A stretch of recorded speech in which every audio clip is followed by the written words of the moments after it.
11th में हम हैं, अभी तक ज़्यादा कुछ पढ़ाई हुई नहीं है या स्टार्ट नहीं की है या कुछ कुछ समझ में आया है और हमें चाहिए कि हमारी अच्छी रैंक आ जाए, आईआईटी हम पहुंच जाए 12th के एंड में। ठीक है, क्या ये पॉसिबल है? आंसर है यस। कैसे बताऊंगा वीडियो में, लास्ट तक देखना। ठीक है, तो आपको भी 3 या 4 चीज़ों की ब्रेकडाउन हमें करनी है। तो जेईई प्रेप में ना 3 मेन फेज होते हैं। ठीक है, पहली होती है आपकी 11th, ठीक है, दूसरी होती है आपकी 12th और लास्ट होता है आपका एग्जाम वाला पीरियड। ठीक है, तो ये वाला पीरियड आपकी पूरी 11th वाला टाइम हो गया, ये वाला पीरियड आपका 12th का हो गया टिल मे बी दिसंबर। ठीक है, ये वाला जो पीरियड है ये हो गया आपका जनवरी से लेके जून तक। ठीक है, डिपेंडिंग ऑन जब भी आपका एग्जाम कंडक्ट होगा, मतलब जनवरी से लेके आपके जेईई एडवांस तक। तो यहाँ पे मैं अज्यूम कर रहा हूँ जनवरी का मतलब है कि जेईई मेन से लगभग 1 महीना पहले, जैसे अभी जेईई मेन आपका कब है, जनवरी के एकदम एंड में, तो ये 1 जनवरी से आप मान लो, तब से लेके जून तक ये अपना एग्जाम वाला पीरियड रहेगा। तो पहली चीज जो मुझे कई सारे स्टूडेंट्स बोलते हैं वो ये बोलते हैं कि यार हमारा तो सिलेक्शन ही नहीं हो सकता, हम तो कुछ कर ही नहीं सकते। क्यों नहीं कर सकते? क्योंकि भाई हम तो अब 11th हमारी चली गई है। ठीक है, कई लोग ये बोलते हैं तो अब हमारी रैंक नहीं आने वाली या हम आईआईटी नहीं पहुंच सकते। ये बहुत ही कॉमन एक क्वेरी रहती है सभी स्टूडेंट्स की। भाई मैं आपको बिल्कुल सत्य बता रहा हूँ, ये बात बिल्कुल झूठी है कि आप अभी आईआईटी नहीं कर सकते हो। 1 साल मोर देन इनफ है और आपके पास तो 1 साल से ज्यादा है, right? Much more than enough है, 1 साल, आपके पास तो 1.5 साल से भी ज्यादा है। आप आराम से क्लियर कर सकते हो यार। मतलब पता नहीं किसने आपके दिमाग में बात घुसा दी है कि अब आईआईटी नहीं हो सकता है। मतलब I don't know, it's so stupid when I hear someone, मतलब अभी 11th के बीच में चल रहा है और बोल रहा है मेरा आईआईटी में। भाई शुरू ही नहीं हुई है। इट्स लाइक सेइंग कि आपकी इनिंग्स के 10वें ओवर में आपने पारी डिक्लेयर कर दी कि भाई अब तो चेज नहीं हो पाएगी। ये क्या बात हुई यार? ठीक है, तो 3 फेज है, उनमें से अभी एक फेज भी आपका पूरा ओवर नहीं हुआ है। ठीक है, अभी 11 आपकी पूरी ओवर नहीं हुई है, तो ये दिमाग से बातें निकाल दो कि हमारा सिलेक्शन अब हो नहीं सकता है। ठीक है, लेकिन अब करना क्या है उसकी बात करते हैं। तो अगर आपको एक अच्छी रैंक चाहिए आईआईटी में, अगर आपको आईआईटी में जाना है, ठीक है, आपको 90% चीजें बहुत अच्छे से आनी चाहिए। ये गोल्डन रूल आप याद रख सकते हो। वैसे 80 से 90% इज ऑल्सो ओके, लेकिन अगर अच्छी रैंक वगैरह चाहिए, मतलब बहुत ही अच्छी 500 टाइप्स की फिनिश चाहिए, तो 90% चीजें आपको आनी चाहिए। क्योंकि कुछ चीजें ऐसी होंगी पेपर में 10% जो आपको वैसे भी नहीं आएंगी, 10-12% आप गलतियां करके आओगे या छोड़ के आओगे, या हार्ड क्वेश्चन, स्पीड वगैरह।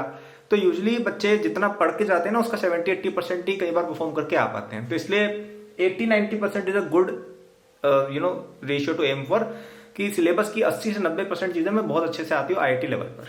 ठीक है, अब इसमें से लगभग 55 to 60% चीजें जो है ना वो आपकी 12th में आती हैं। एक बार ये समझिए आप कि ज्यादातर जो चीजें आएंगी ना जेईई में 12th से ज्यादा आती है, 11th से थोड़ा सा कम आते हैं, 40% 45% आता है लगभग, 11th से आता है। ठीक है,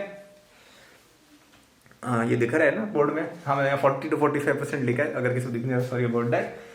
तो इतना कोई है नहीं, मतलब आप जितना सोच रहे हो। 12th में बहुत सारा पोर्शन बचा है जो हम कवर करेंगे, बिल्कुल करेंगे। एग्जाम से पहले भी टाइम मिलेगा, उसमें भी बिल्कुल कवर करेंगे। लेकिन अब हमारा काम आता है इसको कवर करना।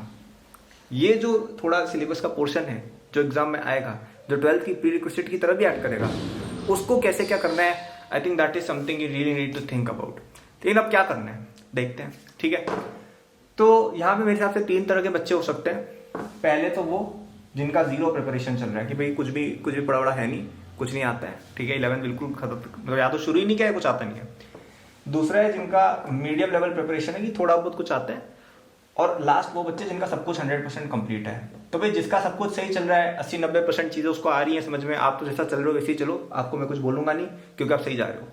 अब हम इन दोनों से बात करते हैं। पहला तो वो बच्चा जिसने ज्यादा कुछ पढ़ा नहीं है, दूसरा वो बच्चा जिसने कुछ चीजें पढ़ी है, कुछ चीजें नहीं आ रही हैं।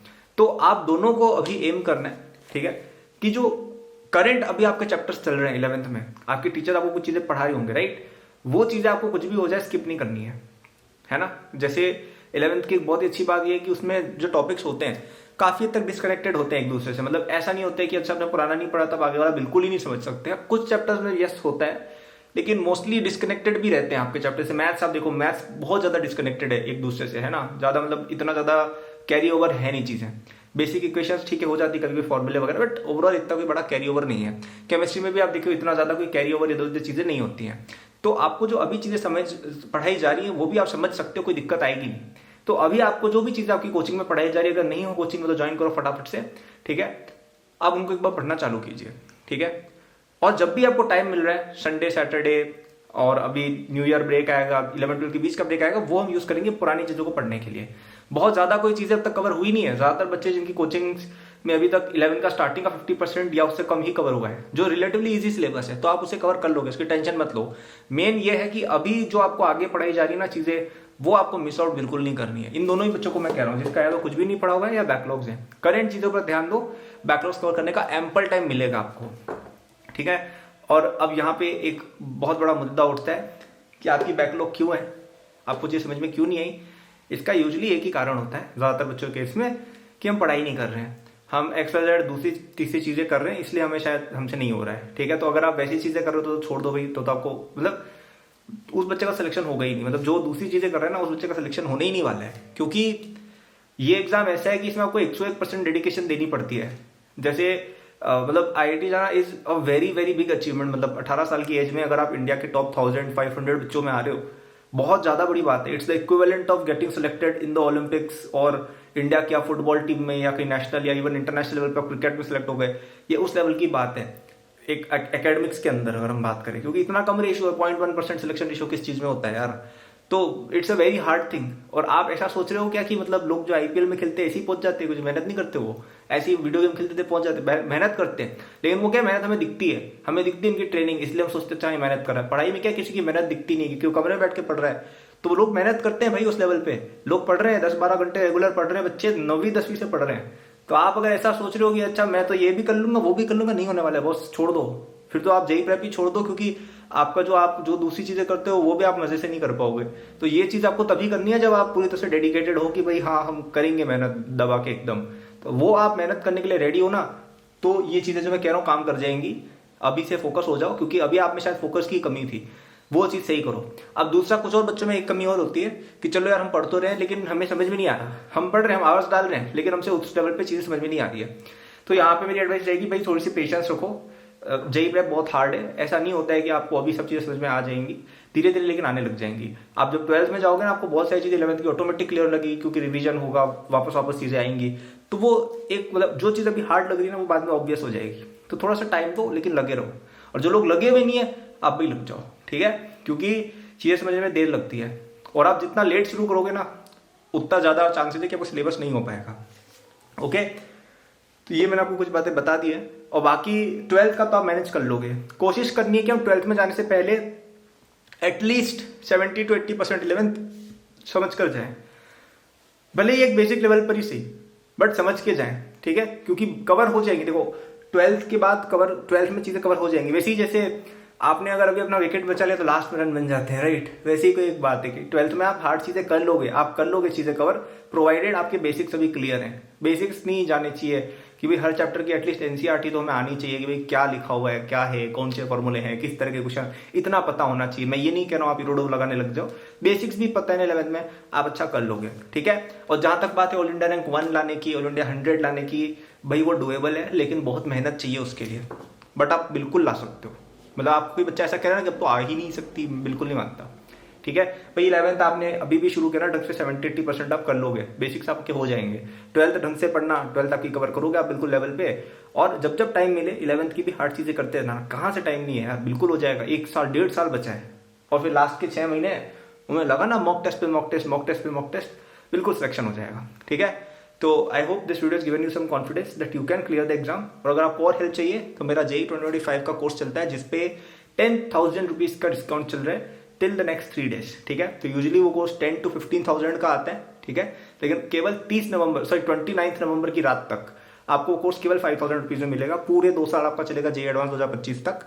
तो उस कोर्स में आपका सब कुछ हम करा देंगे, ठीक है, उसमें आपको कुछ मेहनत नहीं करनी, आपको बस पढ़ाई करनी है। तो आप उस कोर्स में लॉग इन करना, उसमें आपको मैंने ही लेक्चर्स दिए हुए हैं जिसके अंदर मैंने सारा टॉपिक बहुत ही अच्छे से, बहुत ही लिमिटेड टाइम में समझाया हुआ है, ताकि आपको बहुत ज्यादा टाइम लगे भी नहीं चीजें कवर करने में, ठीक है। DPP test series everything is provided with complete solution. तो आप ये चाहते हो कि भाई हमसे नहीं हो पा रहा है ये सब, खुद से आप करा दो, केवल 5,000 रुपए की देखो छोटी सी फीस है, वो भी देखो इतना तो लेना पड़ता है, खुद का प्लेटफॉर्म वगैरह इतनी चीजें बनाई हुई है, आप देखो उसकी फीस लगती है, मतलब मेरी मर्जी जल्दी मैं तो तुम्हें फ्री में दे दूँ। तो बहुत ही नॉमिनल सा अमाउंट है, पूरा आपका JEE प्रेप हो जाएगा। आप बस मेरे लेक्चर्स पूरे स्टार्टिंग से एंड तक देखना, 11th के सारे क्वेश्चन लगाना, मैं कह रहा हूं आपको हो जाएगा, कुछ और करने की जरूरत ही नहीं, ठीक है। और आपको और डिटेल में जाना उसके भी लेक्चर उसमें दिए हुए हैं, ठीक है, वो भी आप बाद में टाइम निकाल के देख सकते हैं। लेकिन अगर आप एक ऐसी सिचुएशन में हो कि भाई 11 बिल्कुल समझ ही नहीं आ रही है, बहुत सारी बैकलॉग बन गई है, क्या करें, वो कोर्स लेके पढ़ डालो भाई, बहुत बेनिफिट होगा, बहुत ज़्यादा बेनिफिट होगा, ठीक है। तो डिस्क्रिप्शन में जाना, लिंक मिल जाएगा, क्लिक करना उस पर, आपको उस पर एनरोल पे क्लिक करना है, ऑनलाइन पेमेंट का आएगा ऑप्शन, पेमेंट करना आप, बहुत सारे कार्ड, यूपीआई, नेट बैंकिंग सबसे हो जाता है, ईएमआई के भी कुछ ऑप्शन है, आप देंगे पेमेंट, फिर आपको कोर्स मिल जाएगा, कोर्स को आप अपने पेस पर पढ़ सकते हो, ठीक है। सब कुछ डे 1 पे मिल जाता है, तो ऐसा भी नहीं कि लाइव क्लास है कि भी हम जो पढ़ा रहे हैं वही पढ़ना है, आपको जो पढ़ना है उसमें से जो मर्जी पढ़े चूज करके पढ़ सकते हो, ठीक है। So that was it, I hope ये आपको वीडियो पसंद आई हो, एंड या thank you for watching, good luck, bye, like subscribe जो भी होता है कर देना, और कोर्स पे डिस्काउंट है केवल 29 नवंबर तक, डिस्क्रिप्शन में लिंक है, बाय।